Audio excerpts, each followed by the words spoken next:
There's a lot to be smiley and cheery about. Sophie Woods is a thriving florist and author. She runs the flower shop with her mom's help and is actively still penning words down for her next project. At the moment, she's got an indie book that's received positive reviews from the likes of Lisa, a childhood friend. Her mom, Evelyn, has been anticipating the bestseller list, but Sophie thinks she's still got a whole lot to prove before her name could end up there. The list proves her wrong, as she's been given the #3 spot, much to her surprise and delight. It's a huge career milestone, because Sophie is a first-time indie author. It feels too good to be true, and she keeps expecting herself to wake up from a wild dream. So far, things have been going too smoothly. A big publisher named Meredith has caught wind of Sophie and wants a publishing deal with her.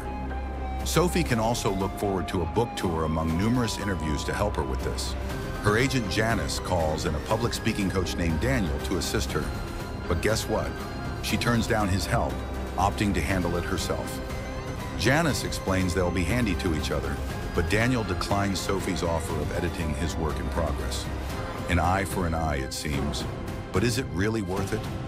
Janice has called for a press conference, and Sophie's walk of fame starts immediately. There's no time to prepare, and she'll need to give her first public speech right away. The press conference is a disaster.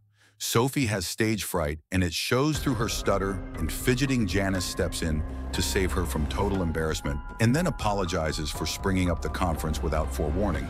But there is a looming book tour. It's late evening when Sophie returns to the florist shop. Her mom has been basking in her daughter's glory all day, and advises Sophie to do the same. Her book is a hit and has several positive reviews that she can be proud of. Sophie returns home and goes down memory lane. She has a box of journals and write-ups, and now she can add the bestseller list to them. Meanwhile, Tom Daniels' producer isn't impressed with his scripts. It needs work, and there's not much time left. Daniel tries to find a loophole, but Tom kicks against it. His only saving grace is to make his series good enough for production. For reasons best known to Sophie, she remains stubborn about needing Daniel's help, insisting she can handle further public affairs by herself. Janice disagrees and eventually convinces her to not get cocky. If she messes up again, she could lose her dream career. Daniel proposes a business lunch to kickstart, and Sophie reluctantly agrees. During the business lunch, Sophie expresses how she doesn't need help and hints that Daniel's portfolio isn't eye-catching enough to want to be coached under him. If Daniel notices the jab, he doesn't say. Instead, he asks to do a quick assessment of her to know if she can be let off the hook. He works her through an exercise, and she finally admits that she's scared. She's bad at facing a crowd and doesn't look forward to the interview. That's only 10 days away. She's also skeptical about Daniel's help, but he's optimistic that they can refine her in time for her big day. Sophie reports for duty. She gets to see the workspace Daniel and Tom share before he takes her to a reserved spot for yoga. Breath control and calmness go hand in hand. Sophie will need to be relaxed if she's going to speak in public. They talk as they exercise, learn things, and get comfortable with each other. The session is interrupted when Evelyn texts, needing Sophie to cover for her at the flower shop. Daniel walks with Sophie to the shop, and it's an opportunity to hand in a monologue she should memorize. She'll recite the monologue when the time is right in front of a group of friends to test how well she's mastered her public speaking skills. The monologue is from Romeo and Juliet, and Sophie remarks that she's not a fan. In her opinion, love is rational. Daniel counters that if she has such a view, then she's never been in love. They've still got a meeting. The following day, Daniel plans to work with Sophie's fears to further harness her skills over dinner with Evelyn. Sophie admits that she's learned a thing or two from Daniel, but it's nothing life-changing to confront Sophie's fear of heights. Daniel picks a tall building that also holds sentiments for him. It takes a moment, but Sophie starts to relax, especially when she sees the view the ledge has to offer. The whole city is on display, jogging their memories from his high school to her first apartment. They even take a picture together after Sophie helps Daniel keep to tradition and take one for his dad, who lives upstate now. Sophie isn't the only one who has a big day to prepare for. Friday comes, and a nervous Daniel sends in his final draft of scripts for review. Now he'll have to wait for feedback. The next fear Sophie needs to face is skating. She was good at it until she took a fall and had to get surgery. Regardless, she's still got the moves. Turns out, so does Daniel. With her fears confronted, they move on to body language, an avenue for them to get closer, metaphorically speaking anyway. Sophie tries to learn her lines to the teeth, but Evelyn advises that there is room for improvisation, and Sophie should take it easy on herself. When her mother leaves, Sophie goes back to practicing her lines. The trial run is here, and Tom comes to help set up the tech for Sophie's speech. There's a small waiting crowd, and Sophie is nervous to face and address them. When she gets on the stage, it's worse. She's struggling to remember the techniques, struggling to keep her breath under control, and unable to stomach another minute, she bolts, and Daniel quickly addresses the confused crowd before going after her. Sophie is frustrated that she's made no headway with the situation. She snaps when Daniel tries to encourage her, remarking that public speaking is easy for him, so he can't pretend to understand her stage fright like every other human. Daniel has his own shortcomings. He's not much of a writer. Sophie can sympathize with him and offers to help him edit because she wants to return the favor. He's been patient and kind with her. Daniel agrees to let her help him during their next meeting.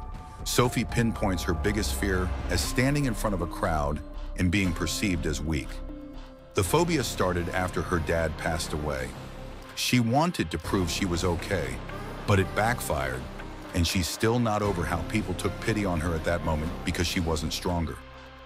Daniel assures her she's strong, talented, and beautiful. The last adverb catches her attention and threatens to cause awkwardness, at least until Janice's call interrupts. The talent agent has arranged for Sophie to be on a podcast. Daniel thinks it's a good medium to help Sophie practice facing a crowd. While they're talking, he gets an idea he's sure will help Sophie address a fear she's failed to mention. Sophie excuses Daniel and Tom so they can talk. Feedback is in, and the producers are asking for a whole new idea. Tom comes up with one tailoring episode about real-life clients like Sophie. Daniel isn't sold, pointing out several reasons why it could lead to a fallout between him and Sophie. Tom persists that they could draw inspiration and let Sophie know what they're up to after her interview. Daniel agrees on the grounds that they'll scrap the idea if she's uncomfortable with it. Sophie is afraid of small spaces.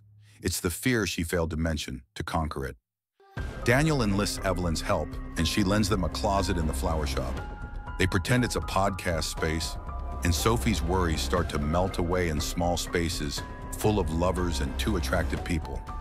It's inevitable that they have a moment, and like every legendary movie, that moment gets interrupted.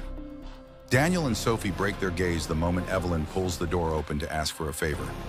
Sophie has a gift for Daniel. It's a writing journal that should help him with his writing, and Daniel appreciates the gift, promising to check it out the minute he gets home. On the day of the podcast, Sophie is dressed, ready, and waiting, but still nervous. Daniel shows up for support and wishes her luck. When Georgia calls Sophie in, the anxiety intensifies. When Sophie learns there's a new segment that's been added to the show, she hasn't practiced for it, and she starts to fidget even though Georgia tells her it's no big deal. Sophie remains a deer in the headlights, and Georgia finally notices when she finds her voice. Sophie calls off the podcast and lies that she's under the weather. Georgia believes her and agrees to reschedule immediately. Sophie shuffles out and pulls Daniel along with her before her cover gets blown.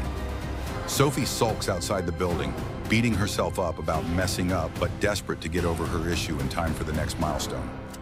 Daniel sympathizes with her and suggests they have a dinner date to help relax and recover. Daniel meets Sophie at the restaurant, penning something down. She tells him she's working on her second novel, something she's planned to do regardless of her rising fame. Sophie writes because she has control of what happens, unlike the real world. She feels empowered when writing the same way Daniel feels empowered on a stage. Daniel has read her book and sincerely admires it, noting that it carries a unique, powerful voice that cannot be silenced. This inspires him to suggest that she approach her book tour not as a mere formality or technicality, but as a real opportunity, almost an agenda to continue sharing that vital voice cue, the romantic music. And Daniel asks for Sophie's hand to dance. They're about to kiss when the song switches to something more upbeat, and they follow suit, becoming playful and momentarily forgetting about their undeniable feelings for each other. Sophie remembers Daniel's scripts and asks him about them. He replies he's starting from scratch, and Sophie suggests she could help review the existing work and brainstorm new ideas. Daniel insists she head home and rest instead, as it's been a busy day. Sophie does the opposite of resting, practicing and still messing up her public speaking skills in the mirror. Daniel sends in the scripts, seemingly having a change of mind. Sophie replies she'll have a look right away. She's having a look when she finds the draft episode about her the following day. She confronts Daniel about it feeling used. He tries to explain, but she isn't having it, just wanting him to leave when Evelyn arrives with lunch. She and Sophie talk about what happened with Daniel.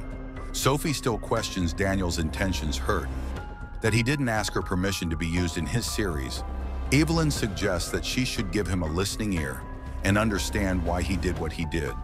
Meanwhile, Daniel is sulking and Tom is convinced that his friend is going through a heartbreak. Daniel comes knocking and hands Sophie a gift he was planning to give her before their fight. He also apologizes and explains the thing with the episode, and Sophie decides not to be so mad at him anymore. He hovers at her door even after she's closed, it conflicted about maybe wanting to say or do more. Ultimately, he walks away. Sophie takes out his gift from the bag, revealing a framed picture they took at the ledge of one of the city's tallest buildings. The big day arrives and Sophie tries to put herself and her emotions in order. She's hoping to meet Olivia Winters before the interview, but that won't be possible. Her first encounter with the icon will be in front of an audience. Frightening, she starts out rocky, but maybe it's Daniel's or Evelyn's presence that helps her nerves. She starts to relax and ease into her answers, applying the techniques Daniel taught her. The interview goes well, and Meredith is ready to seal the book deal. Janice is also very excited and impressed. She points out that Daniel was all smiles watching Sophie. He's still waiting for her, and Sophie wastes no time running into his arms. The bad blood is behind them, and Sophie is more receptive about the episode about her. She suggests that they should collaborate on the project, one out of many to come. And as for that kiss, they reserve it for the end. Now that their fears are out of the